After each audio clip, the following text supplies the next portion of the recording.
Welcome back to Primetime News, and a special welcome if you're watching online at onespotmedia.com. Up first this evening, Parish Disaster Committee managers, or rather committees in Western Jamaica, have been activated after a 7.7 magnitude earthquake rocked the island sometime after 2 o'clock this afternoon. Now, an emergency press conference was held at the Office of Disaster Preparedness and Emergency Management a few hours after.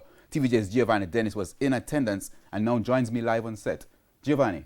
Well, Herman, the local government minister Desmond McKenzie, in his press conference, he noted today that the impact of the effects of the 7.7 magnitude earthquake that happened some 125 kilometers northeast of Lucy had a significant effect all across Jamaica.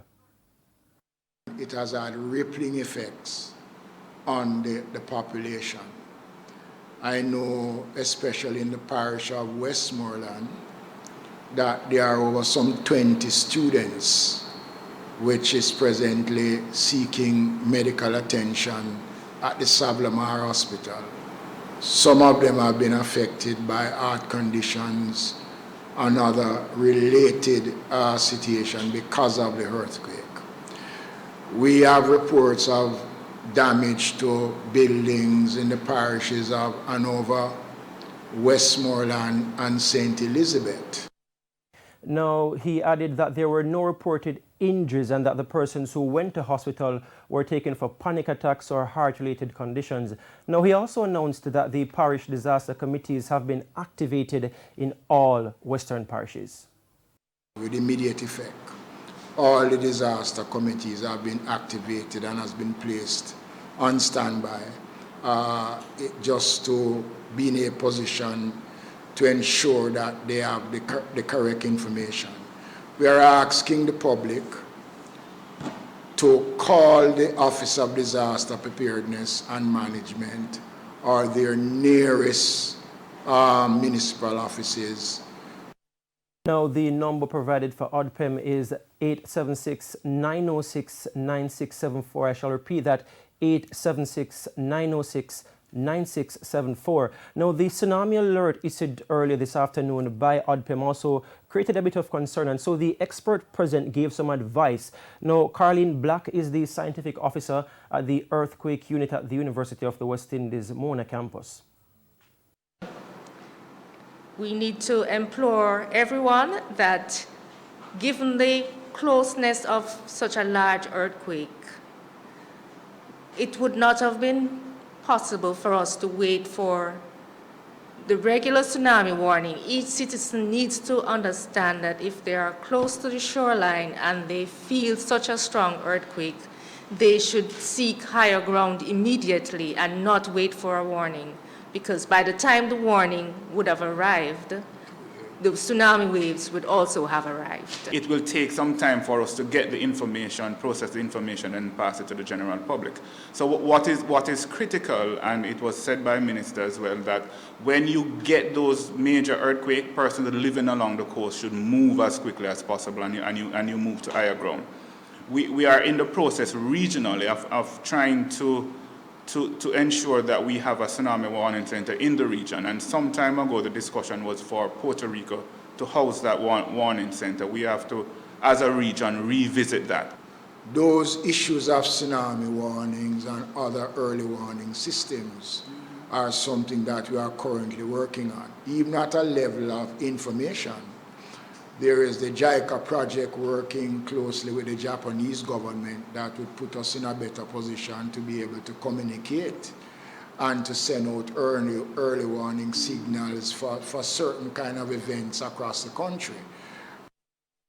So the minister ended by saying that they will be looking to increase the amount of public education campaigns that the government has, Herman, and that they will be starting that this week following the hurricane today. He also warned persons who sometimes make mischief by taking images or videos from social media from past events not to circulate those things presently in current events to create any sort of additional panic. But he also mentioned that the data they currently have, everything is preliminary, and a team has been dispatched to Western Jamaica to gather more information, and of course we'll provide those as they become available. Okay, thank you very much. Our reporter Giovanni Dennis. Janella?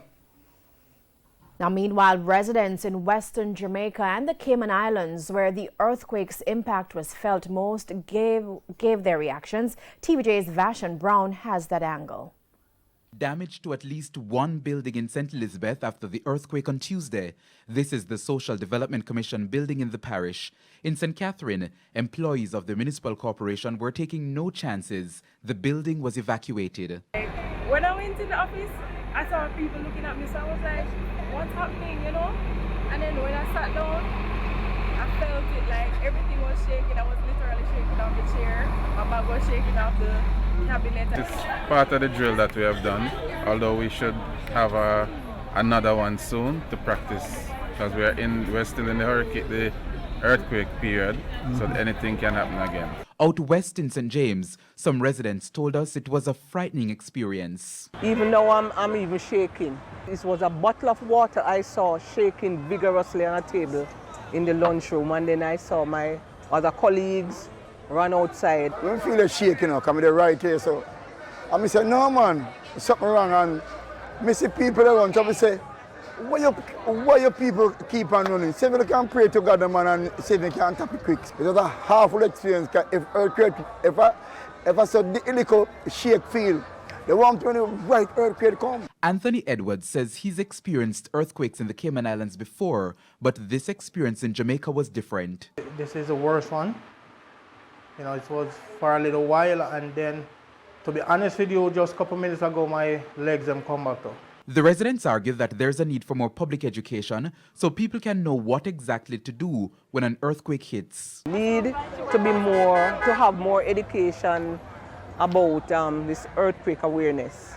Even though, you know, we are adults and we are in the workplace, especially children who are in schools and so forth, they need to do that. In the meantime, damage assessments are still taking place in the Cayman Islands, but there have been reports of property damage.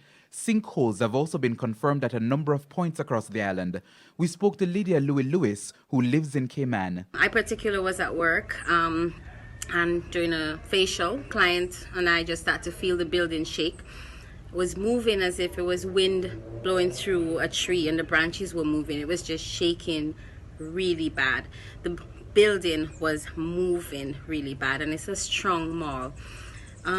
We all ran downstairs to open ground, of course, away from the building. Everyone is still shaking. I am still shaking. We were told at least one aftershock was recorded in the Cayman Islands. Vashon Brown, TVJ News.